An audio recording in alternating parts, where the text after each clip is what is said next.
Ida for refusing to let my mom move in after she sold her house to travel?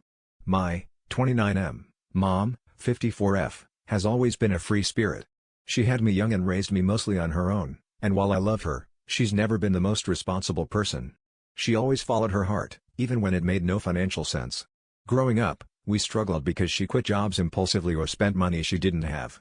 I learned early to be independent because I never felt like I could fully rely on her. 5 years ago, when I was finishing college, she decided to sell her house, quit her job, and travel. She said she'd spent her whole life being tied down and now deserved to live. I asked what she'd do when the money ran out, and she just laughed, saying, "That's future me's problem."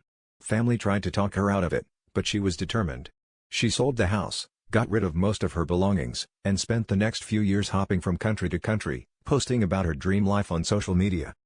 Well, future her's problem has arrived. A few months ago, she called me, sounding anxious. She admitted she was broke and had no place to go. She asked to stay with me and my fiancé, 28F, for a little while until she figured things out. The problem? We just bought our first home. A small 2-bed house that we barely have space in. We're also planning our wedding and looking forward to finally building our own life. I told her I was sorry, but she couldn't move in. I offered to help financially for a bit, maybe cover rent for a cheap apartment, but she got really upset. She said I was selfish and ungrateful, that she sacrificed everything to raise me, and now I was abandoning her. She told me that family helps family and I was acting like a stranger. I reminded her that she ignored everyone's warnings and that I shouldn't have to put my life on hold for her choices. She started crying, saying I didn't understand how hard it was to be alone and broke at her age.